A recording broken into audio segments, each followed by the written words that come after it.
The hottest release at this year's North American International Auto Show won't be rolling out of Detroit on 4 wheels.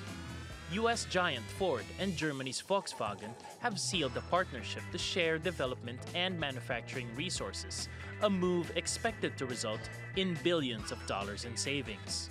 It positions both companies at the forefront of the automotive field, boosting our competitiveness and allowing us to better serve our customers globally. That's as the industry grapples with slowdowns in China, the US, and Europe, the world's 3 largest markets.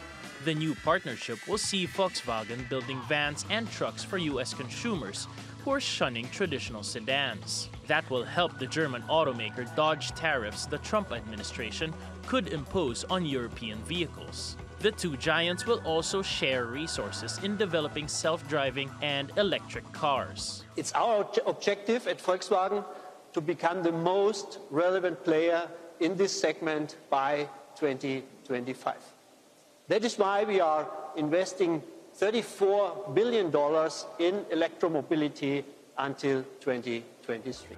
By focusing on electric cars, the companies are looking to take advantage of increased demand in China, which accounts for 1/3 of sales. And what's interesting is that everything that happens in China really is important for the entire global auto market now, because China is the largest player. And their aggressive push for EVs is going to help justify all the global automakers pushing into that technology just for that market alone.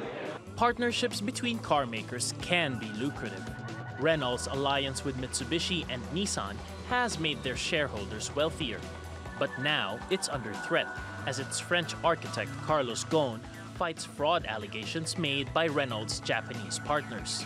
Ford and VW will want to steer clear of a similar fate.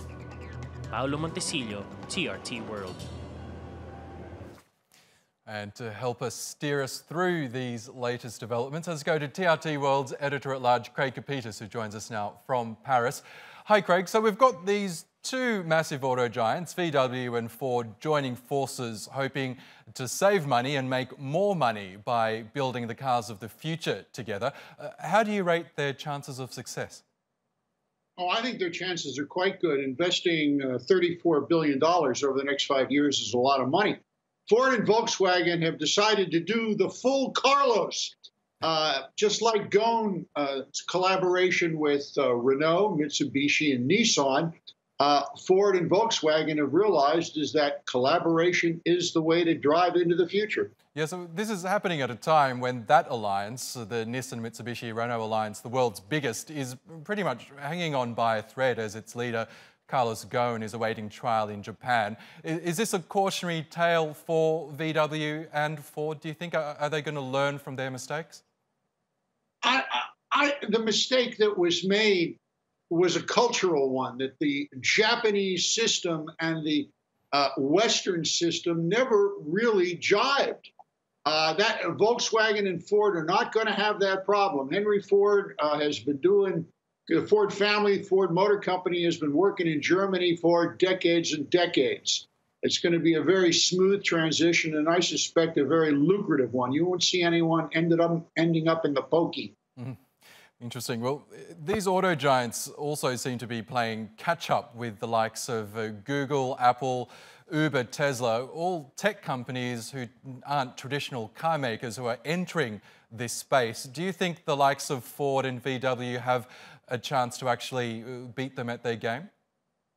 Well, what is the game? It's a race to see who can create a cheap battery or some other alternative fuel cell.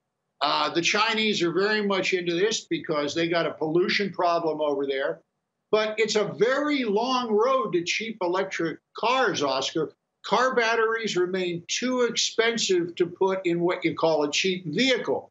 There were 361,000 electric vehicles sold in the United States last year. That's really not all that many. And at a starting price of $44,000, I'm told by the auto folks that they have to get that price down for an electric vehicle to $35,000 or below for them to sell with the same zest appeal as gasoline-powered cars and trucks in the U.S.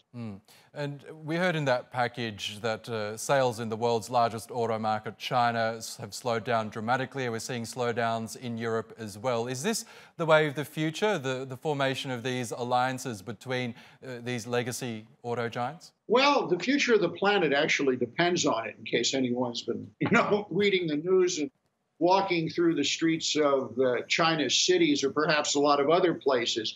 There's a pollution problem. China has got to solve this, and this is why, as we've reported here in the past, if you're going to China right now as an automotive company and you want to manufacture cars there, well, you better be manufacturing electric vehicles or the Chinese aren't going to let you open the factory. The pollution is going to kill you. Interesting. Okay, Craig Copetas in Paris. Thank you as always.